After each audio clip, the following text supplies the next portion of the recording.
Welcome to the Prosperity Gap, where we discuss the financial gap that exists between where we are and where we should be. It's time to bridge that gap. Hey, Prosperity Nation. Welcome to the Prosperity Gap. My name's Dave Hall. I'm the Prosperity Guy.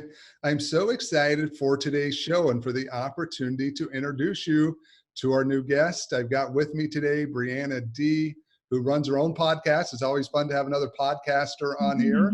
She has the Shadowlight Podcast, and she also is a coach, a mentor. I think there's a dozen other names that you could call her with what she does. Byanna, welcome to the show. Thank you so much for having me. So Byanna, I thought it would be best to allow you to share some of your story before we get into the main topic today, which is going to be talking about your mind and money. It's a big thing that we talk about not only on the show, but we talk about it through many of our coaching programs and on our website. But before we get there, I think it's very important because the thing that I love about you is yours was a lot of hard knocks. A lot of what you learned, obviously you're educated, you've gone to school, you've got a law degree, you've done many things, and there's far more than I'm sure I know about, but you also went through a period of very hard knocks where you're having to learn a lot of this yourself. So with that, can I turn it to you and let you just kind of tell us a little bit about where it all started and kind of what brought you to the point you are at now?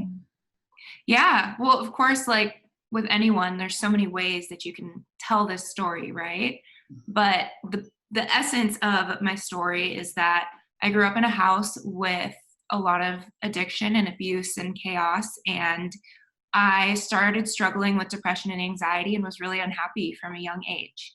When I was 12 or 13, my dad took me to a psychiatrist, and because of the struggles, and we were having, personal conflict, etc. And that doctor in that first appointment diagnosed me with bipolar depression. And in that first, mind you, this was one session, 1 hour of meeting me. And if you saw my life at the time, it was bipolar and depressing. It was a train wreck at the time. So I threw away the pills. They prescribed me a medication. My dad filled the prescription. And I was like, no, I am not this thing. I don't have this thing. My life is like this. I need to figure out a way to really change my life and to feel better and not to just medicate myself and numb myself out. And part of my reason that I understood that at that time was that both of my parents had been self-medicating their whole lives through drugs and alcohol. And also my mother had just been institutionalized and diagnosed with bipolar schizophrenia.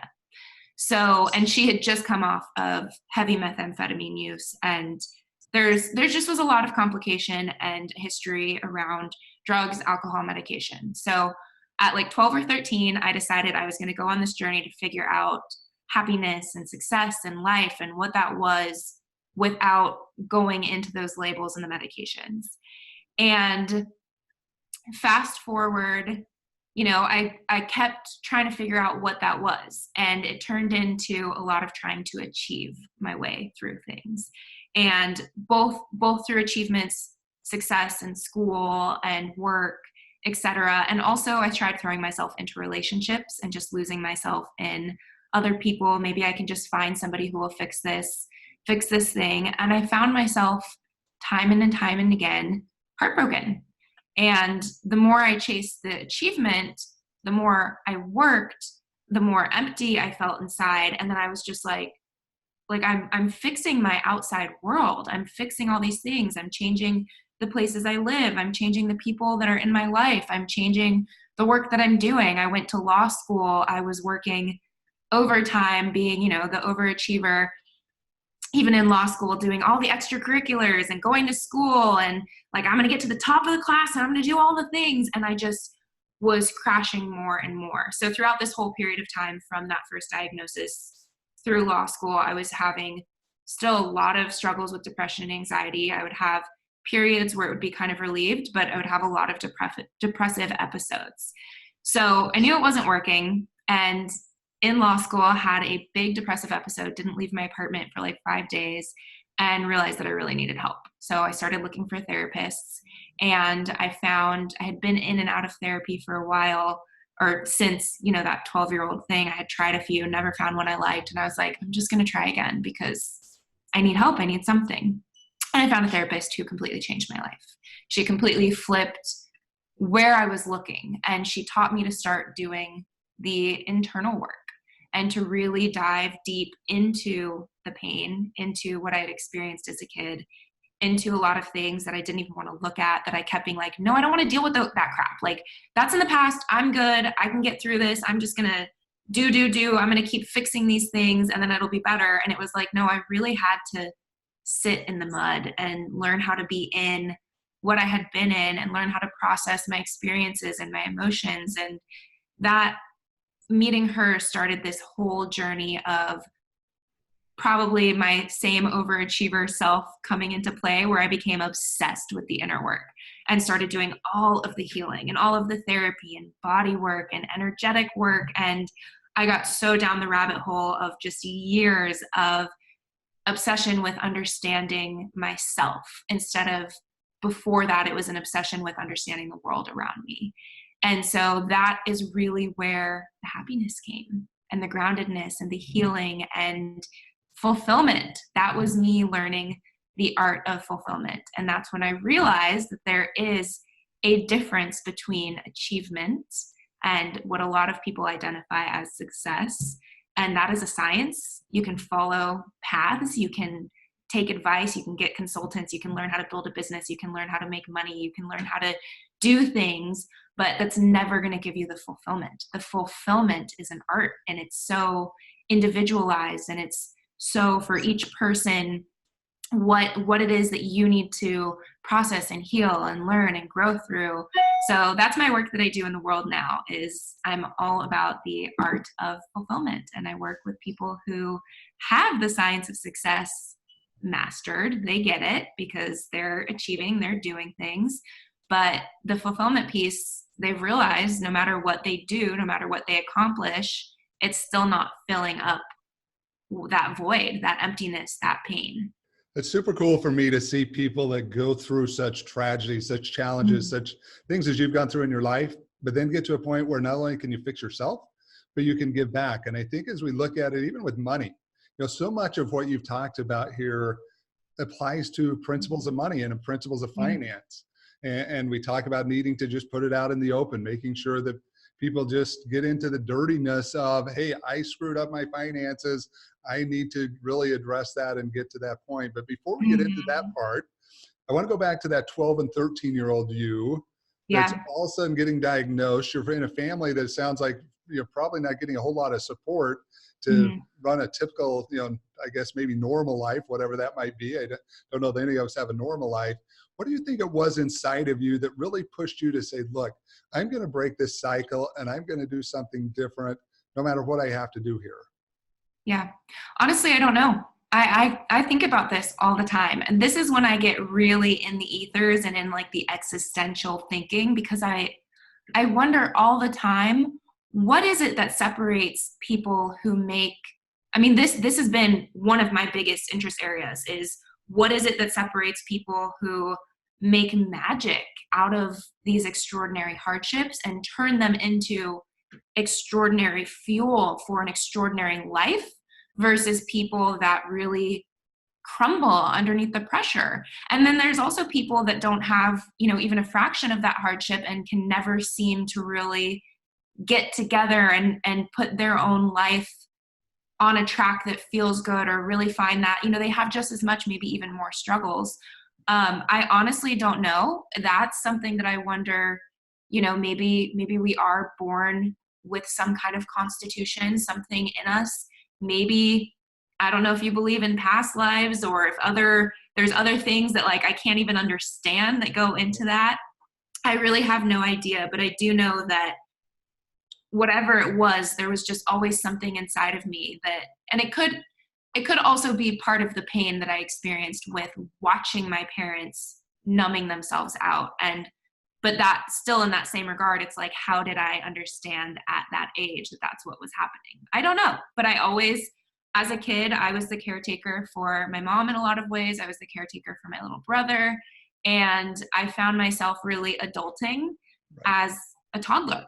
And so something in me understood things that there's no reason or explanation for why I understood them. And I don't pretend to know. That's where my higher opening, my spirituality, my just open-mindedness to whatever that looks like for people, whether it's universal, whether it's energetic, whether it's religious, whether it's just a general spiritual understanding. There's something bigger that I can't explain logically. Were there any outside people at that time that helped you that you'd say, hey, this person, a teacher, a mentor, a family friend, someone said this person had a really big influence on some of your decisions at that point, or no, it really was pretty much on your own? No, I always had guardian angels. There were always people. When my mom went into rehab, when she was diagnosed at that point. So my parents got divorced when I was in 7th grade. When I was in 8th grade, I lived with my mom. I didn't speak to my dad because he was always just, they both had a lot of the similar issues, but she was the more vulnerable one and he was the more aggressive one. So I just always was protective of her, and I was really angry at him for a lot of things. So after I graduated 8th grade, my mom disappeared for a little bit, and I went and moved in with a friend from church. I grew up in a Christian church, and that friend really took care of me for the summer and was a mentor. And when my mom came back into the picture, she was gone for a couple of weeks on a bender. And when she came back, I told her that was it. It's like, you need to get sober or I'm not moving back with you. Like, I'm done with this. And that's when she went into rehab. And when she was in rehab, that was when she was diagnosed. And then they heavily medicated her, and she started on a long journey of going in and out of homes and facilities and being medicated. So there's always been a guardian angel. There was that person who was taking care of me, but she was really supportive. She had a history. She was an alcoholic who was recovered and was sober. And so she had a heart for what I was experiencing. And she helped me, gave me the love and support that I needed during that time. But there was something, that piece in me was really watching what was happening and was always just really curious and wanting to learn from it. Was there ever a point that you wanted to give up? Of course. So many. I talk about it pretty lightly now because I've done so much work and I'm so really in a good place now, but it was really dark and I really, really struggled. I mean, I had major depression and anxiety. There were days that I wouldn't go to school. I wouldn't go to work. I worked full time from a young age. And like before I could even get a worker's permit, I was babysitting and walking dogs. Then at 15, I went and got a job and worked full time all the way through high school and college. And I mean, I lost jobs for not being able to show up, or, there's been hardships that's come with that deep darkness and the sadness and the pain.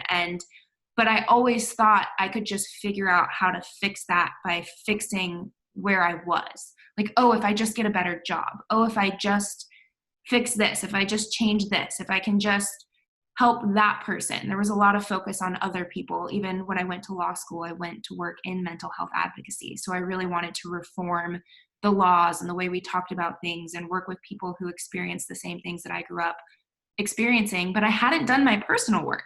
So I wasn't healed emotionally and internally. I was just trying to fix the expression of the pain out there. And that's why it kept like coming back bigger and bigger. Because I think, honestly, what I've learned is that the thing that's worse than failure, like failure sucks, right? You don't like when you do something and it doesn't work out. But the thing that's worse than that is when you get what you thought you wanted and it wasn't the thing. And you realize that you're more empty and now what? And that's part of the pain that comes with trying to fill our fulfillment and our hearts and our emotions with the achievements and with the success and the external and, the relationships, the jobs, the money, the whatever. It never can do the inner work that we need to do. It's always interesting for me being in the world of finance, and I work with many clients, for many of them multi-millionaires. I've worked with billionaires before, and it's always interesting to see how many people think the happiness is going to come when they make the millions of dollars. Yeah. It's just not it. It's just what you're saying. And I guess that's why I was so excited to have you on the show, that although your journey's not been financially necessarily, it's the same principles that people have to go through to get their financial life straightened out. That end goal of having millions of dollars is never going to bring you happiness. Yeah. People just need to understand that. But if they can change the way they act, their attitude towards money, they make those small wins, they learn how to manage money, all of a sudden they can be happy. And I don't care if you're rich or poor. I always tell the story. We lived in a 6,000 square foot house. We lived in a mansion, for lack of a better word. And then we moved, because we're having another house built. We moved into a 1-bedroom apartment that was maybe 400 square feet. Well, we were so happy because these things didn't matter. Now, they were blessings of being able to have a good life, but they really didn't matter where we were living. My family still looks back on that 3 to 4 months that we lived in this tiny apartment as some of the best times in their life, because we were together. We were able to spend time together. We were able to enjoy the things that we wanted to enjoy. I do have a big financial component to my story, and it's not something I talk a lot about because that's not my work. But my family didn't have money growing up. When I was younger, there was a lot of financial struggle. And around the time my parents got divorced, my grandpa died on my dad's side, and he left my dad some inheritance. So my dad got money while my mom still didn't have any. And I was with my mom. So the money became, it became associated in ways that I see now in hindsight. It became associated with that pain. And also there was a lot of, he had the money for a better divorce lawyer. And there was a lot of, not going to get into the details of it, but there was a lot of resentment that I had against money. Money became the bad guy. And when I moved in with my dad, he was living in Newport Beach, California. So I moved to an incredibly affluent neighborhood and started a new high school. I moved there a week before high school started and went to one of the most affluent high schools in the country. And it was a public school, but everyone was driving like Range Rovers and Porsches. And I was surrounded by this incredible wealth. And I was just like I didn't understand it. And the problems that people complained about, I was like, these aren't real problems. And I mean, they are to those people. So I've learned a lot in hindsight. But as a kid, I was like, you don't understand what I'm going through. And I was visiting my mom in group homes and in shelters, and then going home with my dad, and I was still such a toxic relationship with him. I couldn't ask him for money. I could, but there was so much strain for even lunch money was like, it was so stressful to have to depend on him that even though he had it, I was like, no, I'm just going to go do it myself. Like, I'd rather go babysit and have my own and do my own thing. So I was living in this bubble of wealth and was really uncomfortable with it, and still do a lot of work around my own money stuff, because I still find myself in times when I'm like, oh, you're greedy, or you're a money person. And I'm like, I've had to do a lot of work on my own understanding of money to understand that it's not the money that makes the person, that it's the person is the person, and money amplifies whoever you already are. So if you are a greedy person, and these are generalizations, we're not all labels, but if you are a person who's angry, if you are a person who's miserable, if you are a person who's really focused on materials and on whatever, defines a greedy person, you're just going to become more of that when you have more money. If you are a really happy person, a really giving person, you're going to become more of that as you have more money. And you're going to be able to give more and do more. So when I was in law school, I was like, I'm either going to be a social worker or I'm going to work in social justice, public interest. I'm never going to make money, but that's fine because I'm going to change the world. And that's more important. And that's great, but it also caused a lot of issues and stress. And once I left the law and started trying to figure out what I was going to do and started entering the entrepreneurial world and started realizing how much impact I could make with money and how much making money could help me, and then I could overflow and give back, it was really painful for me to change my relationship with money and to stop seeing it as the bad guy or seeing it as, like the greed and the wealth and the things that I didn't like about the world, that duality. It's not true. It's a tool, it's a resource, it's an energy, it's something that we can have and use, and how we use it is really going to depend on who we are, which again comes back to the inner work. So it's everything for me always comes back to the inner work. Absolutely. Can you talk about that process? I mean, you open up very candidly here, and I appreciate that. It's one of the things I love about you is even on your podcast, one of the big things you always push is just being very open, very transparent, and you're being very transparent with your finances. What were some things you were able to do in your life to help you make that mind shift from money sucks, money's horrible, money's creating problems to, yeah, you know what, we can do a lot of good things because I'm a good person, and money can allow me to continue to be that good person I really am inside? I mean, it's been an interesting journey. And the funny part of it is, what just popped into my head, I haven't really talked about any of this publicly. So I'm like, I haven't thought about a lot of how the pieces come together. But when I was in law school, I dated a guy who was from a very affluent family. And that was kind of the beginning of me changing my perspective, because he was wonderful and his parents were wonderful, and the things that they had and the things that they did, and they were so family oriented. And he grew up with a silver spoon in his mouth, and he was the first to say it.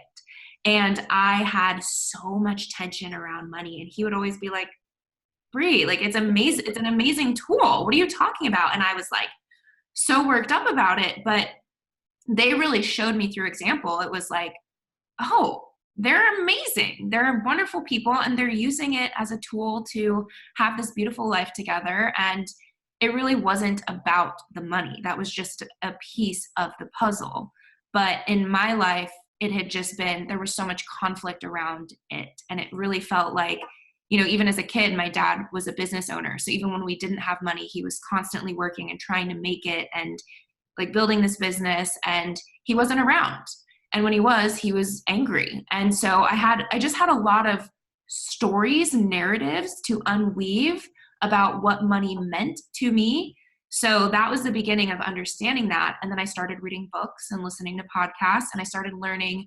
The biggest thing was learning about money stories and how to dig into what your money story was growing up. Like, were you hearing people constantly saying, I can't afford this? Or were you like, what relationship do you have with money? Were you living in a place where nobody had money, so you just don't believe it's possible? Were you living in a place where everybody had money but you, so you feel left out?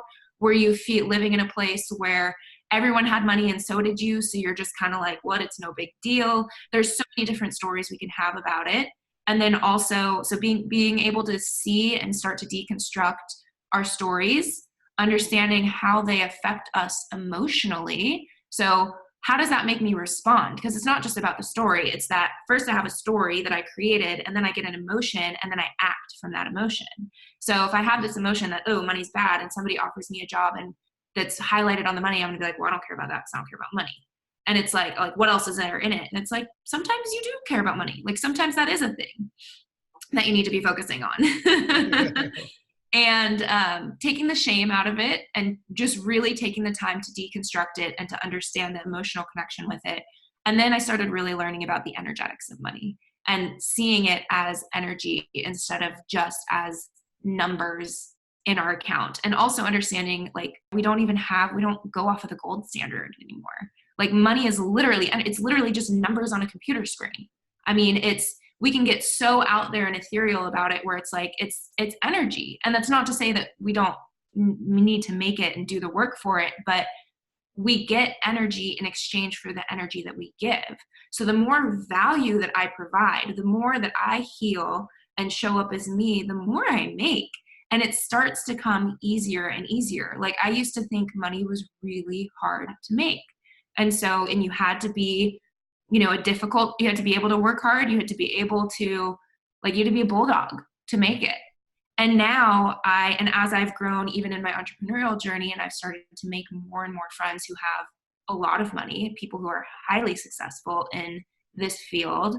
And some of them work a lot less hours than a lot of my friends that are broke work, because they have figured out how to put the value behind what they're bringing. So there's more value. They've done more work on themselves. They really show up and deliver the value, and then they get it in exchange. So also shifting my understanding from it being a direct exchange of like time and money into value of energy back to value. I think that's one of the big things, Prosperity Nation, that you need to understand is the more you can focus on that value and the more you can focus on just giving back. It's just like you say, whether you call it energy, whatever you call it, skills, whatever those are, the more you can give that back to people, it's just going to happen. I've seen it in my own life. I've seen it with my clients' lives. Those who are out there doing it just because they enjoy doing it, because it's something they're good at, because they have a passion for it. Those are the ones that figure it out, because like you say, there's happiness around it, that there's not all these negative emotions. Things just start falling into place. and there's so much money. I think it was even on one of your podcasts, maybe that I was listening to, where he talked about that basically there's enough money in the world that every person could have $1 million if we were to just divvy it out and say, hey, everybody take their own amount of money. But you share some very important points, because this is what people are going through and what they need to understand, that this journey that you're going down right now, and I appreciate you being very open and sharing it, is the same journey I see so many people go down, but yet they're not willing to talk about it. They're not willing to open themselves up. And as a result, I think it's very similar to some of the issues you had with your own family. Until you open those up, hey, they're just going to stay there. They're not going to go anywhere. Definitely. So what point in your life did you finally have money? Was that once you got out of law school and became a lawyer? I mean, if you were looking at it and say, hey, I finally feel like I'm financially comfortable, or has that not even come yet? I mean, it's a roller coaster, especially as an entrepreneur. There's times, sometimes it comes and then it's like, oh crap, and you pivot and you do something else. So I definitely am not like the major success story yet. You know, I'm very much in the building phase. I've been out of the law for 2 years and I'm comfortable. I'm good, but I have so much more that I want to do. Now that I understand money, I'm like, I want to make millions. I don't want to be comfortable. I want to be out there, and I'm not there yet. But I'm doing the work, and the more value I provide, the more it comes in. So it's really has been showing up.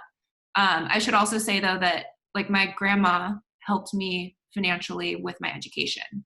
So I started out, I was very privileged to have that and to start out without the crippling debt of college and law school. So, and that's a piece that I also had to do a lot of work around, because I had a lot of guilt and shame about that, which is not because that's something to be ashamed of, that's something to be so grateful about, but because I had that story of money being bad and people being greedy if you had it, or even like you have to earn it and deserve it, and having all of these stories wrapped around it, I felt like I didn't really deserve it. So I felt spoiled. I felt like everyone else is struggling for it, and look at me, I just have the education piece taken care of, and like, who do I think I am? And I've had a lot of these narratives that I've unwoven too. And that's given me a leg up in as much as like getting started with my business and having more of the prosperity come through, and having, less the debt piece makes a huge difference. I've only had my personal debt, and nobody talks about their family help. No. I mean, and that's a piece that, and I still, even now, I'm like, oh, this is uncomfortable, because I'm like, oh, are they going to think less of me because I'm not self-made? But even with self-made millionaires, it's like, there's always mentors, there's always people, there's always opportunities. Were you in the right place? Like, I don't know that I believe in the self-made as much as I used to. And I would completely agree with that. We all have so many people in our lives that get us to these certain places and these certain points. And it is important, Prosperity Nation, that you realize there are a lot of emotions dealing with money. Mm-hmm. And again, we unfortunately live in a society where we don't talk about it. We don't share these issues. It's so private, our own family lives. My kids talk about it all the time. I have 3 kids that are in college together in the same college. Oh, wow. And they've been very blessed. They're very similar to the situation you have. Their college is being paid for, but they live, none of them have ever wore designer clothes. They've never showed that we have any money at all. And they talk about it all the time. They say, people find out, unfortunately, sometimes we have money and they're like, what? We don't have money. We're poor. We're broke. We have no money. Right. We don't talk about it. But even in their environment where we've had a very open relationship about money, and we talk about it obviously all the time because that's what I do, they still have some kind of odd feelings towards it. Yeah. And each of them is handling it a different way. Mm-hmm. And here's the thing though. So if you think of your relationship with money in the same way that you think of a relationship with a person, would you want to be in a relationship with somebody that sometimes hates you, sometimes loves you? It's like hot and cold, and they're ashamed to talk about you. They're embarrassed of you. They're going to hide you. It's like money, our relationship with money is a relationship. We have these core relationships. Self is the fuel for all of our relationships. Relationships with others, friendships, significant others, there's obviously layers. And relationship with money, our financial health is a huge part of our life because we have to pay bills. We have to make a livelihood. We have to survive. And really thinking of it that way, like if we're embarrassed to talk about it, if we're not able to be open and to show up as who we really are, then in what way are we going to have more of it? Like how we're not going to open the doors for that. We're going to have that tight grip around our relationship. And I know that sounds really woo-woo and out there for a lot of people, and I get it. But once I started understanding that and I started talking about it and sharing with other people, I mean, I literally felt like I was coming out of the closet when I told people that my grandma paid for my education. And I had some scholarship, but she covered the difference. And so when I was coming out and talking about that, I was like, oh my God, people are going to think less of me. And I had all these stories around it. And most of my friends were just like, oh my God, you are so lucky. And of course, there are some people that are like, oh, you're so lucky. Like, it must be nice. But at the end of the day, why is this such a taboo thing? And why is it's a tool, it's a resource. And people don't judge us as much as we think they do. I mean, if you completely screwed up your finances, we go the other direction and say, hey, I completely screwed up my finances. I'm completely in debt. I am a complete mess. You know, many people don't dare come forward with that either. But what they realize once they do, it's like, man, I feel so much better. And people really aren't judging me. Generally, people are there to help. Now, there's going to be the one jerk, unfortunately, that's out there that want to see you fail. But 99% of the time, we've got good people that are trying to do good things, and they really want to help you out of that situation, and they feel for you. And a lot of times the people that are jerks about it are the people that are sitting home and not really doing anything for themselves, or they're the people walking around. Like, I live in Los Angeles. Everyone's driving these like $100,000 cars or $60,000 to $100,000 cars and wearing these $2,000 purses on their shoulders. And I'm like, you know, they're extended, and not everybody, but I have met a lot of people that get themselves into financial pickles.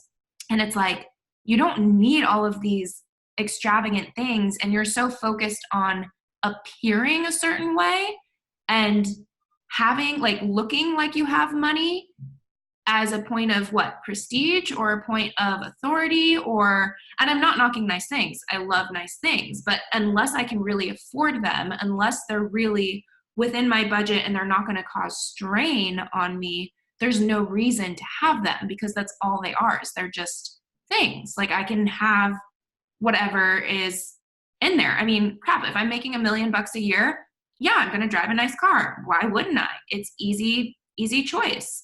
But if I'm struggling, I'm not going to go rent or lease a nice car. I'm just going to keep my car that I have. It's very important that people follow what you're talking about here, because if things are what's bringing you happiness, you're never going to be happy, because there's going to become a point in almost all of our lives that those things are going to be taken away. Now, maybe someone's a trust fund baby and they'll have it forever, but chances are, and you're seeing it in your life. I mean, you went from, hey, I go from these environments in and out of money growing up. My grandma helps me out. I become an attorney. That's a great profession, can pay very well. And then one day comes and you say, hey, I don't want to be an attorney anymore. And maybe you can talk briefly about that. I think it's important people understand that even though you made a goal and you achieved a goal, that didn't necessarily mean you're going to stick with that goal for the rest of your life. Well, that was a big piece of me. It was a deeper layer of me understanding the fulfillment piece. And so when I went to law school, I didn't want to just be an attorney for the sake of being an attorney. I was like bleeding heart, was all in for advocating for mental health. So I worked in prisons and mental institutions and nonprofit organizations and in courtrooms, and not places where I was making money. I mean, my turning point in leaving, my first job out of law school, I already knew that it wasn't what I thought it would be. Like, the change that I wanted to make, because I went for my heart. I went because I was so mad about the way that my mom had been treated. I was so mad about when I was in college, I worked with children with autism, and I saw the public school system, that they weren't able to get access to certain things. I just saw the impact that the law had on people's rights and people's health, and it pissed me off. That's why I wanted to go. I wanted to make change. I had dreams of going to Washington, D.C. and like changing our legislature. And while I was there, I realized that that was just a dream, and that's not really how it works. And also that, you know, as an attorney, you're really confined by the boundaries of the law. So I could go in there as an advocate for somebody and help them for whatever rights they have, but their rights are governed by the law. The law is always created. It's really hard to change. It takes time. It takes a lot of effort, and it takes people wanting it to change. So, and meanwhile, I was also doing my own inner work. So I'd started therapy, my deep therapy, in my first semester of law school, because I literally was scared I was going to fail law school if I didn't get help, because I missed days of class because of the depression. So I knew through that process that wasn't where I wanted to be, because I really wanted to make change on a bigger scale, on a personal scale. I wanted to change people. And even that sounds, I wanted to inspire change. I wanted people to see, this is my passion, is it doesn't have to be this way. We can have so much more. So I knew that was wrong for me, or not wrong, but not what I wanted to have, not where I wanted to make the impact. But I was terrified. I didn't know what I was doing. I didn't know what was next. I didn't know how to make the impact. I thought, well, maybe I'll go to school and be a therapist. And I was like, I just finished law school. I don't want to go back to grad school. And my grandma definitely wasn't going to help me with anything else. I had already overtapped that. And so it was just, I was kind of at this crossroads. And so I took my first job out of law school and really struggled with it, because I didn't agree with a lot of what was happening in that job, a lot of the work that I was doing, because there were people that were coming in with mental health issues, and we had to listen to what the doctors said about them. And I didn't agree with a lot of what the doctors said. I don't agree with a lot of the medical system. There just were a lot of limitations that were frustrating for me. I was also working 14 hours a day, 10 to 14 hours, depending on the day, in a windowless office and in a crazy courtroom. And it was a high demand, and I needed to have everything perfect. It was so stressful. And I was making $45,000. And I was like, this cannot be it. And I actually met a friend who is an online entrepreneur. And I saw she was making over $1 million a year. So I saw her books. I was with her at her house while she was working on her books. And it was the first time I'd ever seen into somebody actually with that much money, and actually seeing how it was happening. And she was talking about oh my gosh, yeah, I broke my first $100,000 month a couple months ago. And now it's I just opened the door and now it's just coming. And I was like, what? But what do you even do? And she started, I started learning from her about what she did, and then the online space, and she worked with online coaches. And I was like, that's a thing? You made more in a month than I made all year, and you're working a job that you love. And she has a crazy work ethic. She does a lot of work, but it's work that she likes. So it just comes through. And I saw how she was living her life, and I was like, what am I doing? I don't want to do this work. I'm doing it because I'm scared that I won't find something else. I'm scared that I won't get something else, but I'm already kind of in my worst case scenario, because I don't believe in the work I'm doing anymore. It'd be different if I still believed in it, but I don't believe in it anymore. I'm not making good money. I don't feel respected or valued in the work, because you're a machine, you're an output. And it was really about just how much can you get done every day? How many people can you get through? How many papers can you get out? It was a machine. So I started opening the door to the idea of quitting, and it took a few instances at work, a few things that happened that made me really kind of get to a snapping point. And then I met another friend who is a professional boxer and is doing his thing and living his life and making good money and so passionate. And I was like, okay, this is a thing. This is a thing, and I'm done. And I also had some other, I had personal issues, and it was a whirlwind of events all at once. And I was like, I can't do this. So I quit, and I put my stuff in storage, and I moved in with a friend who didn't charge me rent while I spent 3 months doing nothing. I taught a couple Pilates classes, which I had taught Pilates for a few years at that point on the side. And so I had food money, and I did nothing else, and just kind of sat around and was like, what am I doing? And that space, that void, was where the podcast was born. And then I got certified to be a coach and ended up going all the way through the master level and then the trainer level, which means I can certify other people in neurolinguistic programming and hypnotherapy, and found this whole other path and just went all in. And it's been the most terrifying thing ever, because I have no proof that it's not with a law degree, right? You get a grade, you go to school, you get a grade, you get a job, you have somebody telling you where to be, what to do, and you're going to get a paycheck. And leaving that, it's been the most terrifying thing ever. And it's been, I made more money in a month than I made in the whole year for 1 month. But not every month has been like that. So it's just been what am I doing? But I'm so happy with it. Like the harder it gets, the more challenges that come up, the more I get to grow into it. And every single time something goes wrong in my business, or not wrong, but something goes away I didn't want it to go, I look at myself and I say, okay, what's going on here? I have to turn this back around on me and ask, where am I not showing up? How am I not delivering? Where am I not providing the value? Do I really believe in this? And I've had a lot of pivots and transitions, and I'm waiting for it to just like take off and be smooth sailing. Does that happen? No, it's happened. At least not yet. At least not for me, because if you're motivated and you're someone that's passionate, there's always going to be something new that you're going to want to do. You're going to want to expand upon, and life will always continue to be that challenge, which it to me is the fun part. But you're exactly right. There can be challenging parts with that because you're always up and down. And that's the blessing and the curse of entrepreneurism. You just never know where you're going to be month for month. And it's one of the things, as a CPA and a financial advisor, I have great respect for anyone that's willing to step out and take that risk, because you realize everyone's a day away from being bankrupt. That in the entrepreneurial space, one bad situation, one bad deal, one unfortunate post, whatever it may be, can completely crash down everything that was built. I have one more question for you as we try to end here. You've been very open to me, and I'm going to ask you to be even more open. What's your relationship like now with your parents? My mom passed away about 8 years ago, and my dad and I, we don't have much of a relationship. I don't talk.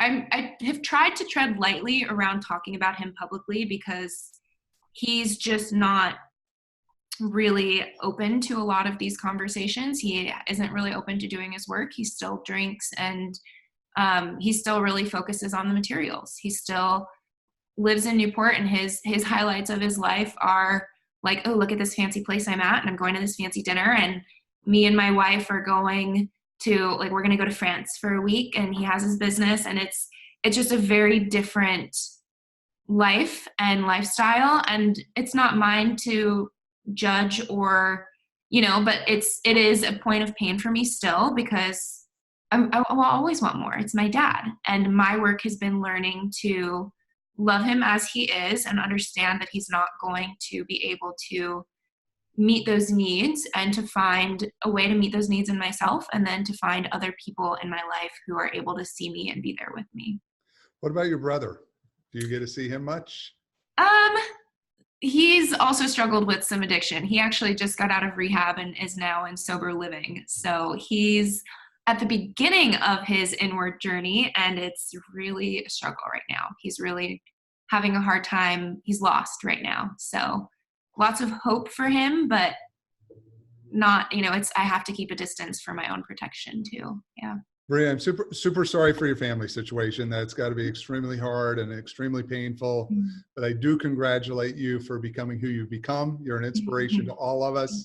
The process you've gone through, not only individually, but to get yourself mentally to a point where you can help other people, and where you can share your ideas and your feelings and all this openness to help the lives of other people. We are all very blessed for that. So thank you very much.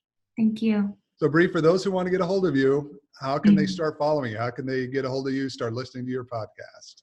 Yeah, the podcast is Shadowlight. So it's all one word, shadow and light put together. And my Instagram is where I hang out the most. And it's Byanna Dee, BRYANNA DEE_. All right. Thank you so much for being on the show. Thank you so much for having me. My name's Dave Hall. I've been your host. You've been listening to The Prosperity Gap. This is the show where we help you bridge your financial gap from the life you have been living to the one you would like to.